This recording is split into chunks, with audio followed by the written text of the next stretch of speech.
Well, a very good afternoon to you. Thanks for clicking on to today's edition of VOGAN'S Views on Europe. Yes, the snows have arrived after a very mild overnight, wet, very windy as well. And in fact, I do believe there was reports of flooding across parts of Scotland.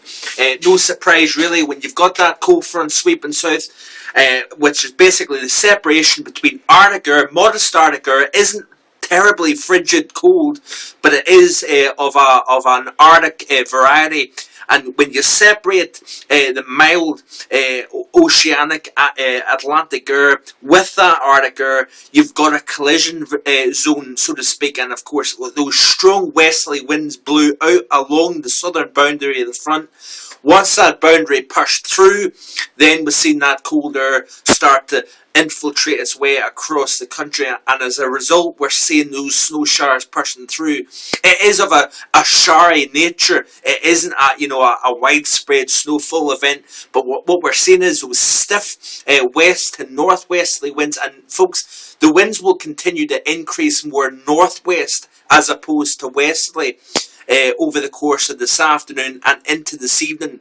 Should see skies start to clear out over the course of this evening, and temperatures dropping down widely to -2 to -4 Celsius. The concern is, and if you can call it that, is the fact that we're going to have a 15 to 25 mile per hour northwesterly wind blowing in that -2 to -4 hour.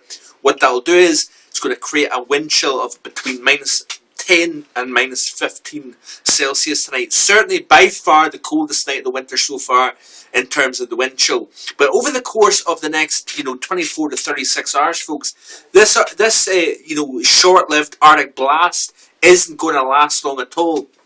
You can see here, folks, of the upper level pattern of the ECMWF. You notice here, folks, this is today's chart, by the way. You notice here the trough starting to try and work its way in the upper levels. Bear in mind, this is the upper levels. In the surface chart, the cold front will be now down towards the Midlands, producing very heavy rain, strong winds, and of course, further north, we're seeing those showers becoming much more wintry, even down to sea level.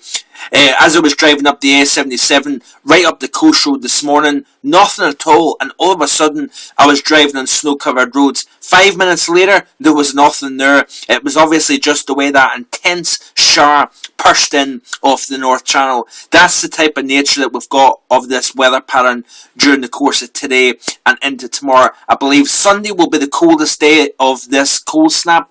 As you can see here, this is explaining why I think that. We've got a very strong northwesterly wind blowing off Iceland, even parts of Greenland. So your air is coming from this region here and is going to be over Scotland by tomorrow. More established tomorrow, because over the course of today, those winds are actually transporting this cold air southwards. So during the day tomorrow, I do think that there might be a few places across Scotland, even down to low levels, that might manage to capture actual snow-covered ground by tomorrow morning, and certainly that will enhance any cooling effect that this air mass is going to have.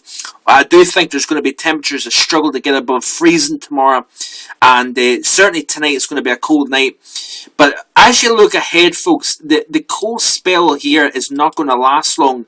It's starting to kind of, you can see the heights starting to rise in the backside. The trough itself, the cold pocket of air, now starting to push into the low countries, into Germany as well. And if you notice here, when I skip to Tuesday the 21st, and you can see here, we're back into the high pressure again. And in fact, folks, we could have a very mild period during the middle part of next week. We could be seeing temperatures the warmest in months, potentially Wednesday, even into Thursday. Now, skipping ahead to Wednesday, you can see that here, that, we've got a little kink, another trough kicking in.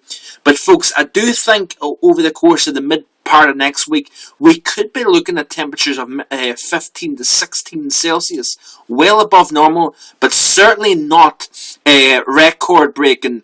I believe the warmest temperature for February was about 19.1, I believe, if I'm correct in saying that.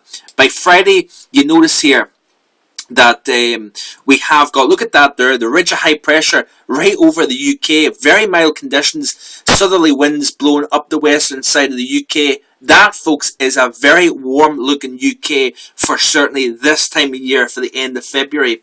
But certainly we have got an interesting next 36 hours to talk of. We have got the coldest weather of this very short-lived cold spell tomorrow, and certainly bundle up tonight if you're out and about, hitting the town, so to speak. It will be quite a nippy one. But certainly keep checking back to the blog, and I'll continue to keep you up to date. Bye for now.